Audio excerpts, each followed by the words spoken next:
Yo, what's up? Bafethu Skawini, ESK, New Era Hip Hop. Shandisi lana brought to you by Forbidden Arts. Okay, baningi abeperforma abo Sibu, the likes of abo XI, abo Lungani kade beperforma as well, but no XI njengamanje ukuthi azositshela ukuthi what is popping down because ngiyabona ukuthi kuningi kwenzakala XI. Take us through ukuthi iForbidden Arts ibhizi ngani fandaga. iForbidden Arts namhlanje izama ukuhlanganisa ama rappers asaqhamuka emasha mfethu.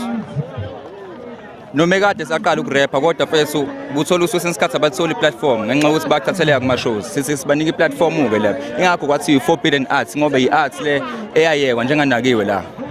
So how has it been the experience? Maningi ama-performers akhona ngiyabona basuka uMtuba basuka komzingazi.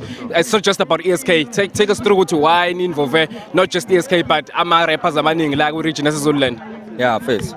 Mfethu into engijabulele lapha mfethu ukuthi abantu abaningi bengibabona abantu engingajwayele ukubabona okusho khona ukuthi lento le vision esinayo le isiphumile ebantwini yavela usekuseka kahle kahle abantu mfethu laba abebevalelekile mfethu yabo and futhi abanye abantu abasizile la mfethu yibo mfethu labo lova abe sound mfethu basiza kakhulu because mfethu siForbidden Arts ukuzama senze sisodwa lento le hayi khona bekusinda mfethu kodwa sikwazile ukuthi sifike nomqondo osile abantu bawuthanda babona futhi ukuthi imali babambe iqhaza na Forbidden Arts going forward 2016 what is up with Forbidden Arts we plan of action yenu as a crew and as a movement ikuphi nikuhlelile ukuthi nikwenze and from here in next era sizoyibona inikhula iphusha iqhubeka iyena kwezinye indawo. Yeah hayi kulonyaka lo besiplan ukuthi sikhipha ama hits because ama tracks abe saperforma kwamanje i-track vele umuntu wayecabangele yona engakabi iForbidden Arts manje sezokhishwa ama hits kusebenza ukuthi kushawe nama video manje ukuze into ethi ibonakale kude because first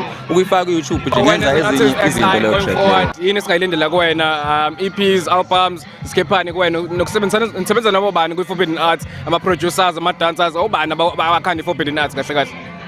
Mfethu mina kulonyaka lona ngizokhipha i-EP kodwa ngizokhipha umusuphela unyaka sikhipha no Breeze izobe igcwele some classic soulful ish yabo abantu mfethu bazoyijabulela kwiForbidden Arts siphethe ama dancers okubash kubuya bambe nomculo ke kanjalo bese kuthi kuma rappers siphethe oBreeze oSparks imini XI oJoint oMla baningi nje mfethu oBrainess oAclexus Trusley mixture into ezokwenza into esolid ukuze abantu bayithande shuthi ke kulonyaka lo siplan ukusivele ama video ayashasha show ngonyaka ozayo sekiyo phambili sicabangela phambili kakhulu have you guys done this massive collab and movement namhlanje?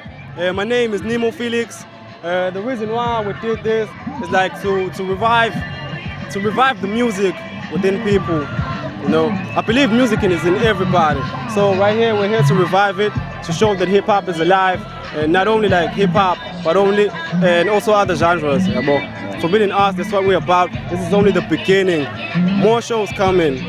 Because we have vocalists, bra. Shuthi lento le isabalela ayigcilile kwi-rap kuphela. We have vocalists ezibonakala i-performance lapha.